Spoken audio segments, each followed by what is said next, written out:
por ejemplo, en árabe, en verde, ustedes vean palabra Allah en caligrafía árabe, de color verde, porque verde es color político de Islam.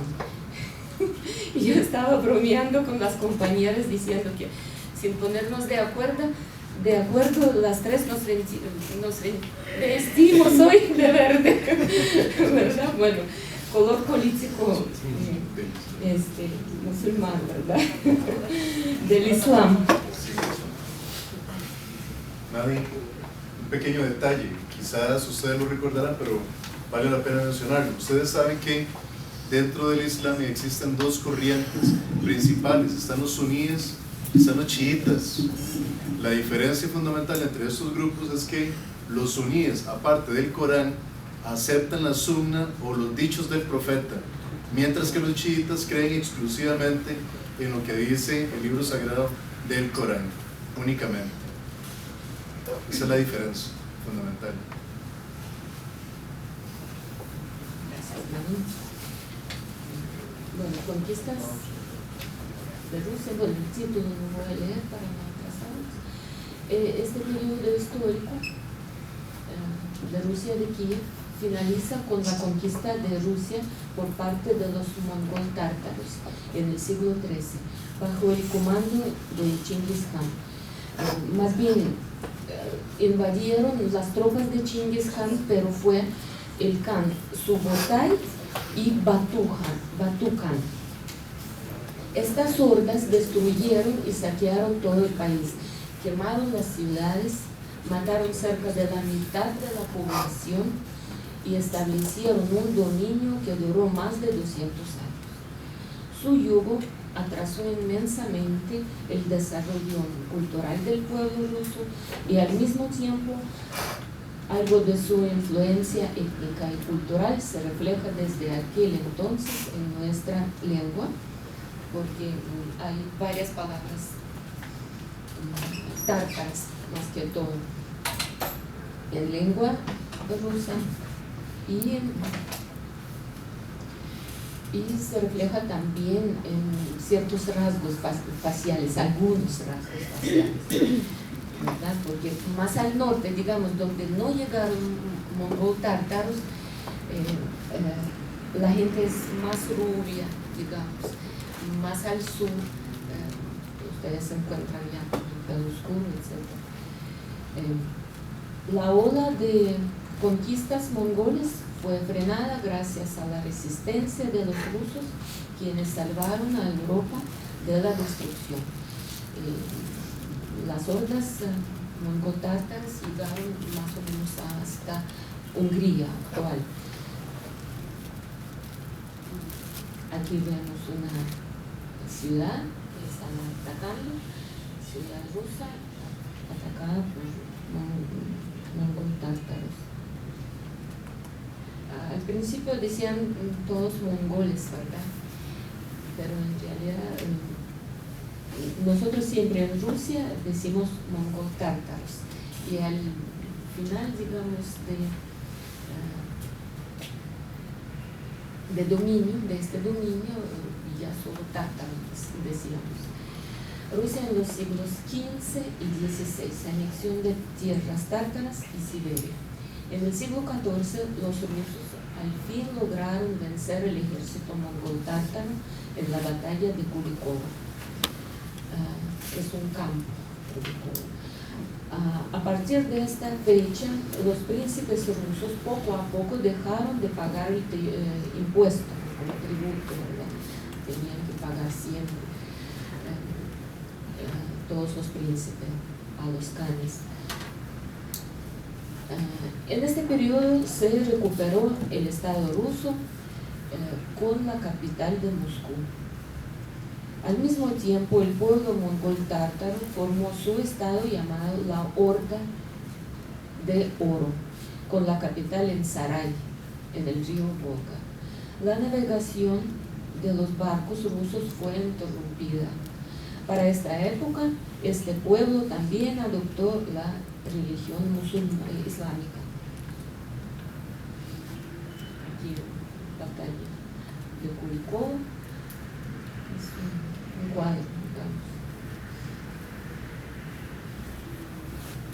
Y yo lo dudo que este cuadro precisamente de esa batalla es nada más para ilustrar, porque aquí vemos que en esa batalla los rusos ganaron y aquí yo veo que están siguiendo. Este mapa nos muestra Principado de Moscú en el siglo XIV. Bueno, este verde clarito es Principado de Moscú. Moscú se encuentra aquí, en este punto, ¿verdad? Luego fueron añadiéndose otras regiones y creció el Principado. Es esta, no se ve bien la línea.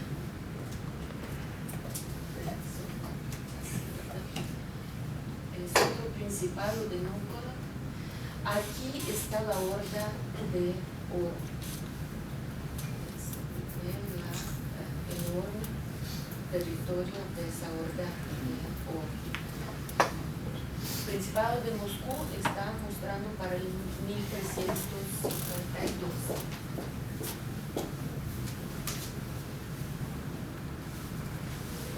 Reinado del zar Iván IV el Terrible. Para el siglo XV, el rey de Rusia, Iván el Terrible, quien por primera vez se proclamó zar, palabra que proviene del nombre del emperador romano César, tomó la decisión de fortalecer significativamente el Estado ruso y para esto centralizó su poder luchando contra los señores feudales y las provincias rusas. Para desarrollar el comercio con los vecinos del sur fue necesario abrir el paso por el río Volga y el Don, donde se instalaron los pueblos tártaros. Tras la desintegración de la Horda de Oro en varios kanatos independientes, el Estado ruso procedió a su anexión. Fue ya muy fácil de ganarlos, porque estaban todos separados. En el 1552 Iván el Terrible conquistó el kanato de Kazán y en 1556 el de Astracán. Aquí conquistas del zar Iván el Terrible en el siglo XVI.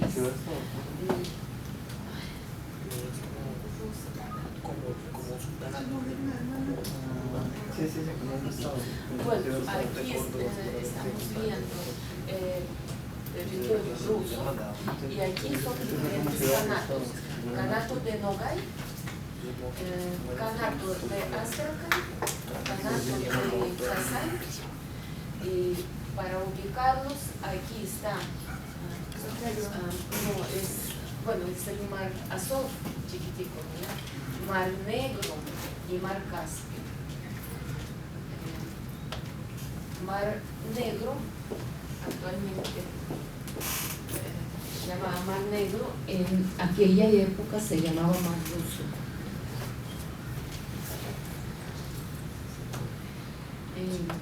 Catedral de San Basilio, muchos conocen tal vez por internet, por fotos, etc.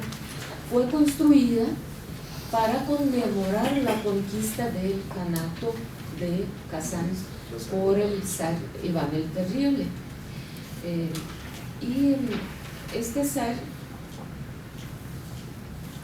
bueno, ustedes pueden ver que tiene muchas cúpulas muy características para las iglesias rusas. Cada cúpula es diferente y su estilo arquitectónico es bizantino. Fue construida apenas en 6 años, bueno, para aquella época, ¿verdad? Está en la Plaza Roja y a partir de, a partir de 1990 es declarada Patrimonio de la Humanidad de UNESCO junto con el complejo de Kremlin.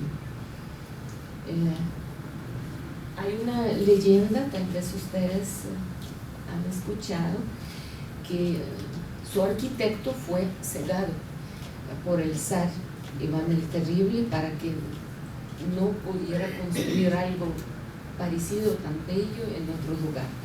Pero eso no es verdad, es solo la leyenda, porque este arquitecto, que por cierto es Postnik Yakovlev, él después incluso participó en la construcción del Kremlin de Kazán. Entonces no fue cegado, si no, no podría hacer este trabajo. Luego sigue anexión de Siberia. Estamos dando pasos agigantados, ¿verdad?, en la historia para ver esas etapas. Más tarde, y también bajo el reinado de Zar Iván el Terrible, Rusia anexó otros estados eslavos, como la Horda de Nogay, que fue como entre noreste, ¿verdad?, digamos, yo mostré en el mapa anterior. El pueblo bashkir pasó a formar parte de Rusia en función de un acuerdo especial con el zar. En 1542 los rusos habían conquistado Siberia Occidental, en 1620 Siberia Central y en 1650 la Oriental. En 1671 llegaron al Océano Pacífico y en 1742 cruzaron ya el estrecho de Bering, dando inicio así a la exploración de América ya en el continente, desde la llegada del poder mongol. La población de esta área, por lo general, fue escasa y consistía en etnias ugrofines, etnias túrquicas y chinas. Es un cuadro que representa verdaderamente conquista de Siberia por las tropas de comandante que se llamaba Yermak.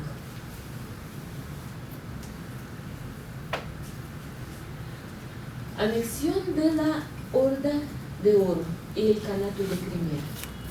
El último fragmento islámico de la Horda de Oro, el Kanato de Crimea, fue conquistado por Rusia a finales del siglo XVIII. Fue en el reinado de la zarina Catalina II la Grande. Ella dio un empuje para la expansión rusa hacia el sur después de la guerra ruso-turca contra el Imperio Otomano. En 1768, Rusia adquirió una conexión directa al Mar Negro y en 1783 anexó a Crimea.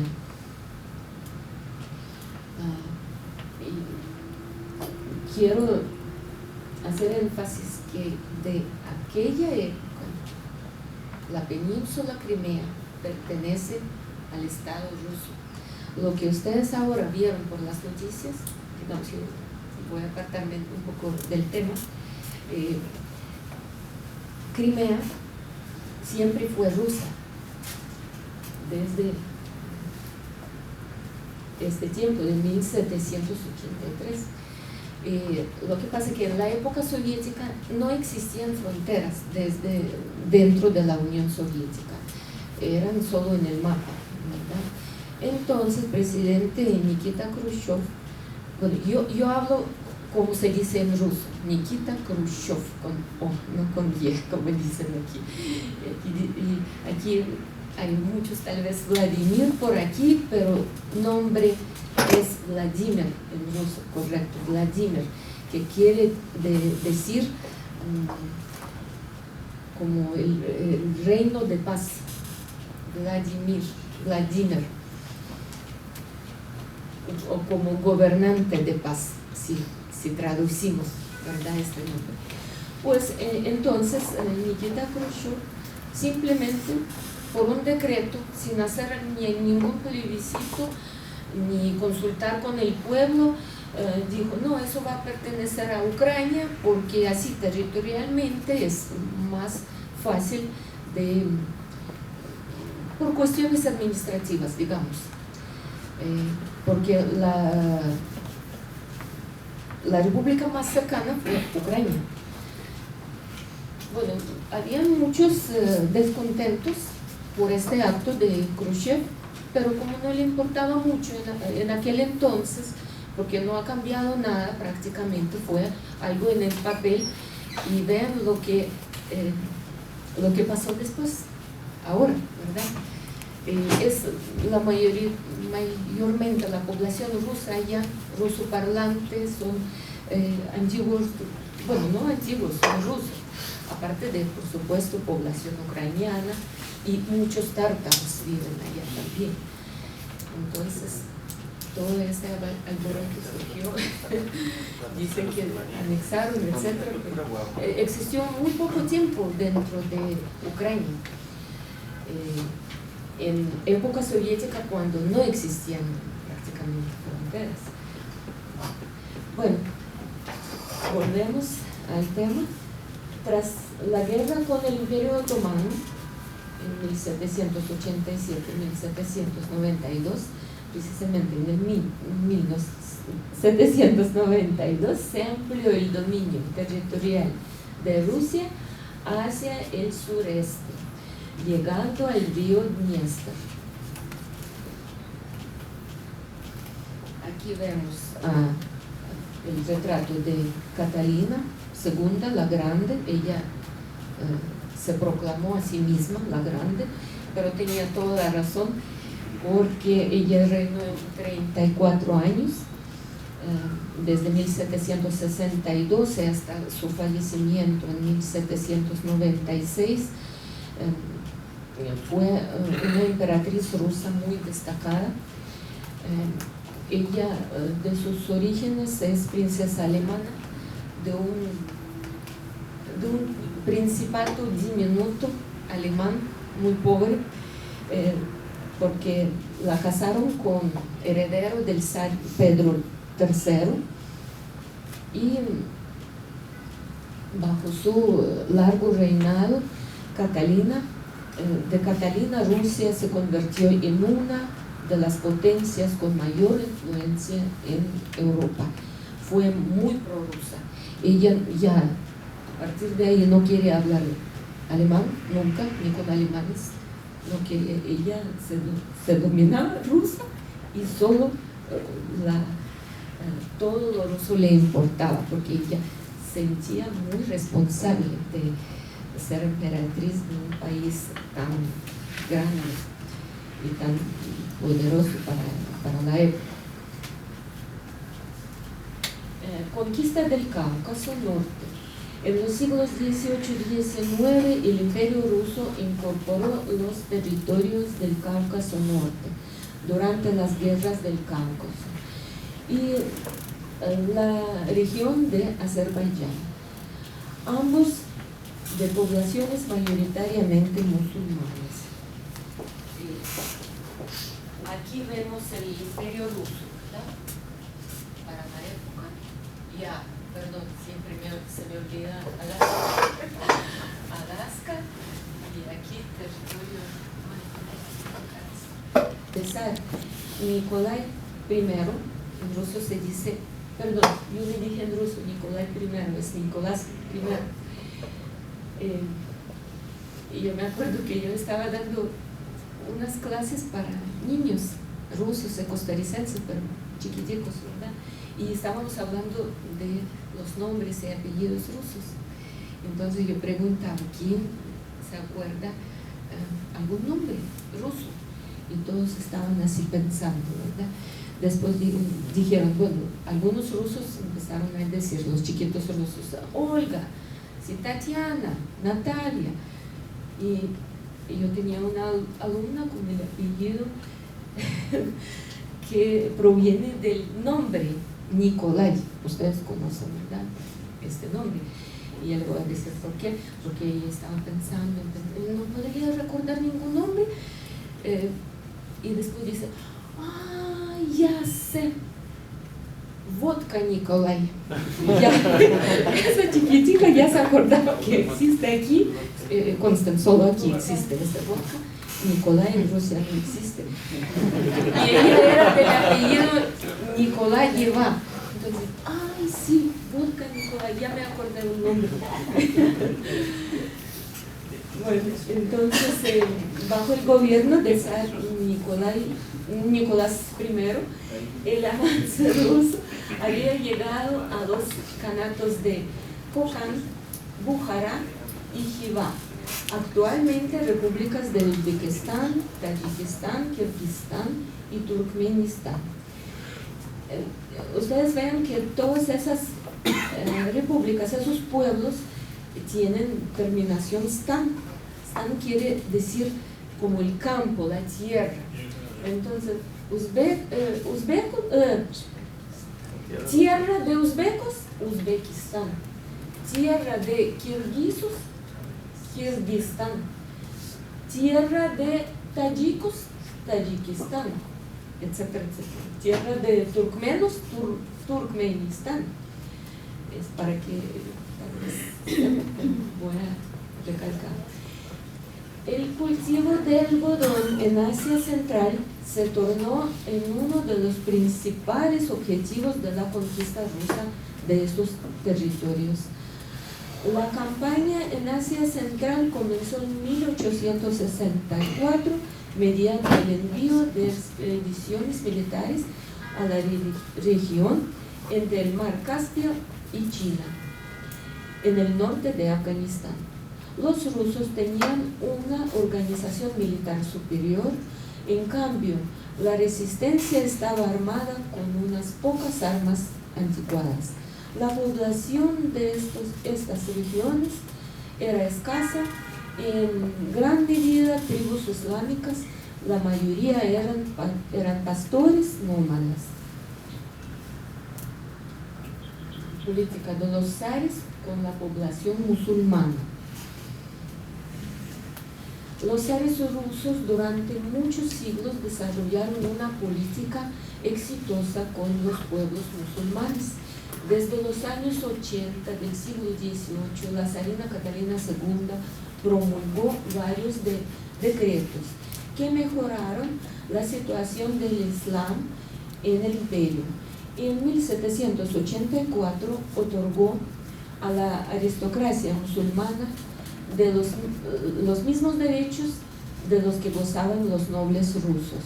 En 1788 Catalina la Grande estableció en la ciudad de Ufa la principal ciudad, es la principal ciudad de Bashkiria y sigue siendo como capital de República Autónoma que se llama Bashkiria dentro de Rusia. Entonces Catalina la Grande estableció la primera administración religiosa musulmana del país. Posteriormente está en constante reorganización, extendió sus poderes y dirigió todas las comunidades islámicas sunitas del territorio ruso. Los zares rusos no pusieron gran empeño en cristianizar a la numerosa población musulmana del país y tan solo se sirvieron de incentivos económicos para estimular la conversión. Rusia fue el país cristiano de la época más tolerante con los musulmanes.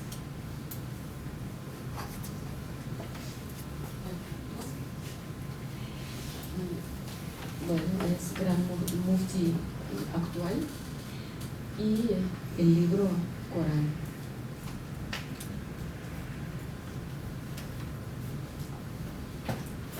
Por su parte, los súbditos de Rusia en Asia Central, en particular en los kanatos de Jivá y Bujara, gozaban de un alto nivel de autonomía,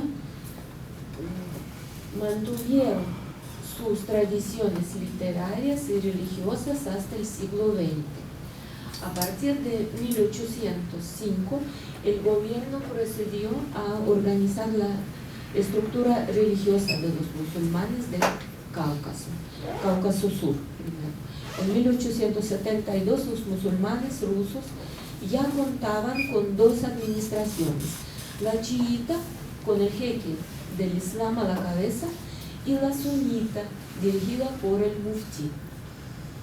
Ambas administraciones fueron definitivamente incorporadas al sistema de administración estatal. El clero musulmán recibía salarios dignos, podía salir libremente en peregrinación a la Meca, construir nuevas mezquitas y fundar madrasas, escuelas religiosas musulmanas, y editoriales de textos islámicos. Por su parte, las administraciones religiosas se comprometían a velar por la moral del clero y garantizar su lealtad al zar. La actividad del Imperio ruso hacia el Islam queda resumida con claridad en una frase de un decreto emitido por el Consejo de Estado en 1887. Los musulmanes son libres de practicar su culto siempre y cuando ello no perjudique la Iglesia Ortodoxa. Aquí vemos el zar Nicolás I.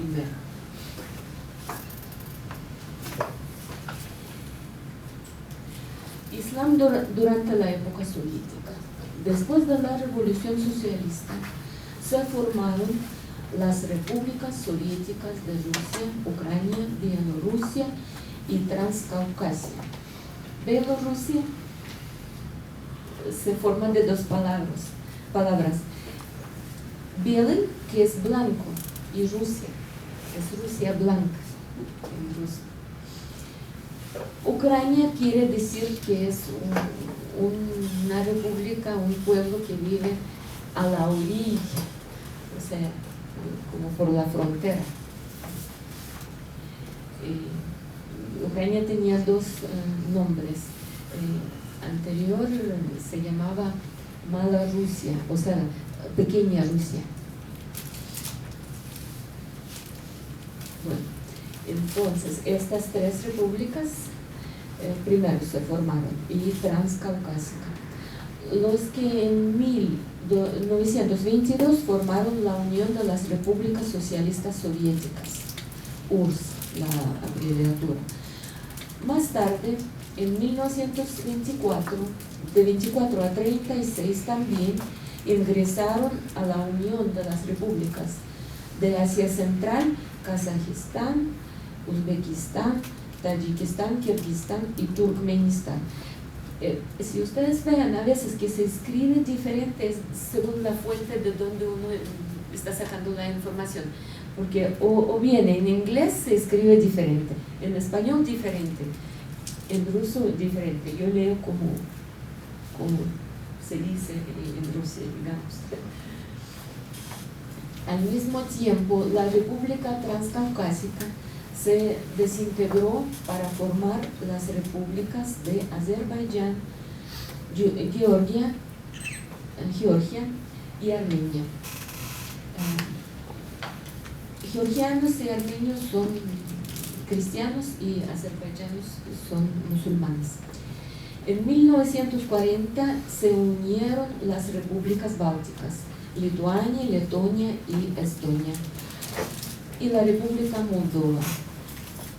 Estas, ya federadas, en total 15, gozaban de una amplia autonomía para su administración interna y se proclamaban independientes y soberanas.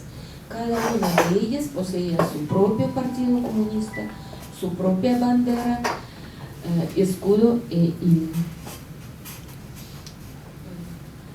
Esa foto ya apareció aquí en otra presentación. No vamos a considerar esto como un plagio, ¿no? Bueno, es una tarjeta, por cierto, para felicitar a sus parientes, amigos, por el gran día de la victoria. Aquí dice el Gran Octubre, o sea, es la Revolución Socialista de octubre, ¿verdad? Entonces ahí dice en ruso, en el centro es la bandera de la Unión Soviética y aquí el resto son banderas de las repúblicas de la ex Unión Soviética. En la parte de arriba siempre tenían la bandera estatal y la franja de abajo era representando su república, con el diseño representando su república. Y en el centro el escudo con trigo, aquí es globo terráqueo, hoz el martillo, pero el país, ¿qué tal? Bueno, es digamos, lejano oriente ruso, es tan lejano de verdad que como no se considera como un país, bueno, se considera como el país, pero es tan lejano, entonces, ¿qué otro país más grande está en estos lados? Japón. Bueno, aquí este mapa yo creo que ya apareció durante el día de hoy varias veces y aquí vemos todas las repúblicas, 15 repúblicas socialistas soviéticas.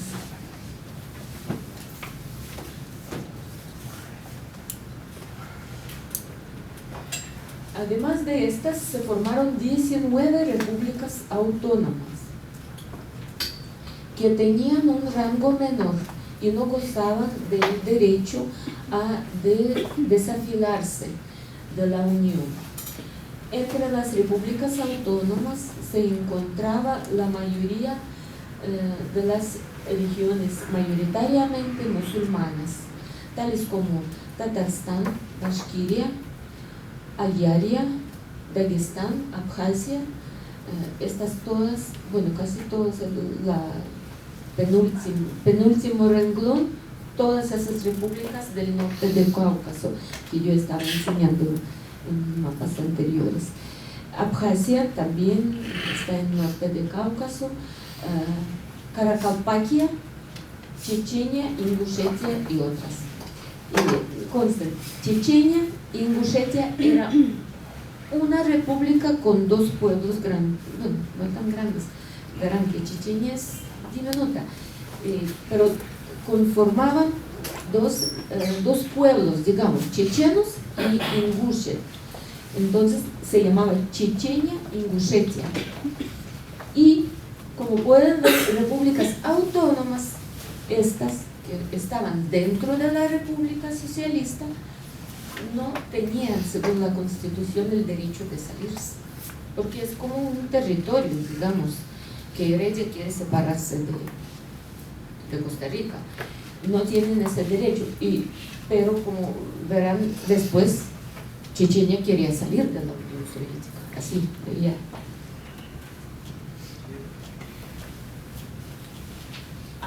Aquí, por cierto, repúblicas autónomas de la República Socialista Federativa Soviética de Rusia. Solo aquí estamos viendo a Rusia, digamos, actual, Federación Rusa, con esa cantidad de repúblicas autónomas, que son pueblos distintos, lenguas distintas, culturas distintas, pero que históricamente durante siglos viven en el territorio ruso. Son 21 repúblicas autónomas. Por ejemplo, esa, la más grande, siempre se llamaba Yakutia. Ahora ellos cambiaron su nombre y se llama, yo tengo solo nombre, Saja. Bueno, yo ni me acuerdo cómo se llama ahora porque todavía se llamaba Yakutia, pero ellos cambiaron el nombre. Es muy grande, pero el pueblo es muy pequeño. Y como decía Elena, como queda en Siberia, al puro norte, hasta hoy en día son pueblos nómadas que se dedican a ganadería, a crianza de renos y viven en tiendas de campaña que las guardan y jalan para otro lado. Pero lo que tiene esta Yakutia es diamantes. Ah, también, muy valiosa. Bueno, la otra, digamos, es, para mencionar algunos nombres, es República Komi, República Autónoma, y aquí República Buriatia, aquí en ya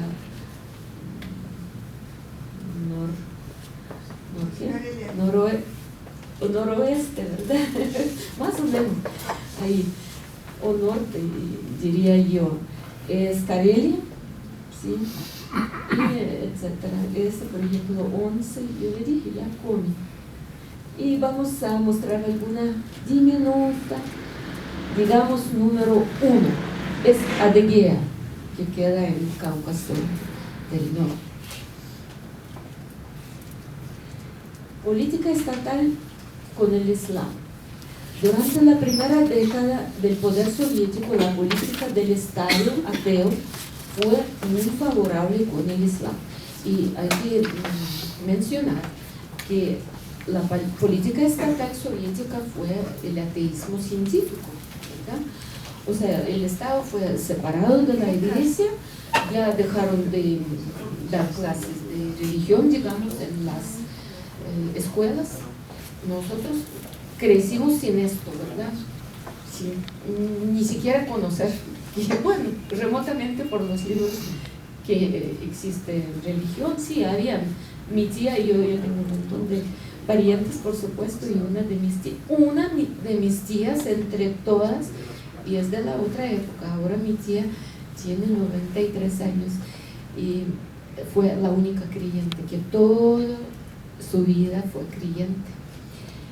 Pero la política fue así, entonces así nos crecimos, pero eso no quiere decir que hay muchas personas, y más aquí yo he notado eso, que decían, ustedes no tienen ni moral ni nada, así, puro libertinaje. No. Y incluso en la época soviética existía un código moral comunista. Este código moral, en muchos de sus aspectos, fue tomado de la Biblia. ¿Por qué? Porque es el libro más antiguo del mundo, dice, ¿verdad? Más antiguo del mundo, que se conservó, digamos. Son las creencias de personas que quieren mejorar el mundo. Entonces, para tener cierta moral, no cierta, ¿verdad? Moral con ciertas reglas, existía en la Unión Soviética, existía en el comunismo. No somos como chiquitos, y existían sus reglas, digamos, moral universal. No importa si usted profesa Islam, si usted profesa catolicismo, etcétera, budismo, son reglas, digamos, normas universales, ¿verdad? Y toda la humanidad, creo yo, estaba en ese camino de mejorar nuestra existencia, ¿verdad? Con distintas maneras. Entonces, a pesar de que el Estado fue ateo, existía moral también socialista, comunista. La utopía que estaba contando yo a Marlon, se me perdió Marlon, que ya se me perdió, que estaba contando yo. Bueno, entonces, bueno, para condecoración, también la más alta de esa guerra. Y vean un musulmán con tantas condecoraciones.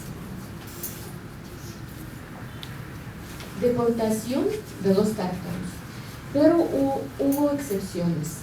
Como consecuencia de la colectivización violenta en los años 30, al inicio de la Unión Soviética, las deportaciones a Siberia de los campesinos acaudalados, así como persecuciones por motivos religiosos, muchos odiaron el régimen socialista, especialmente los históricamente belicosos pueblos del norte de Cáucaso. Por eso, cientos de miles de caucasianos, calmucos, tártaros de Crimea sirvieron en las legiones alemanas contra sus conciudadanos durante la Segunda Guerra Mundial.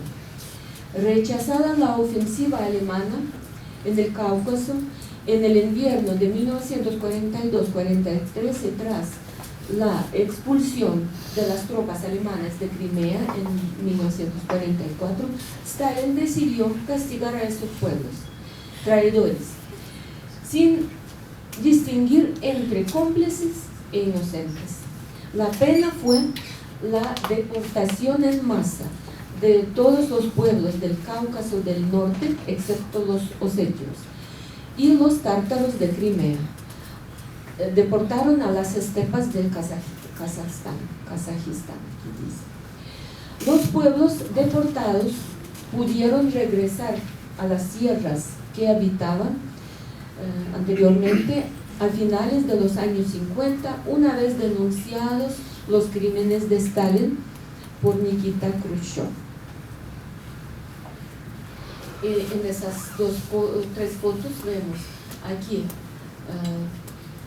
formación de tártaros de un regimiento, ¿verdad?, de tártaros, y aquí alemanes sirviendo a alemanes nazis.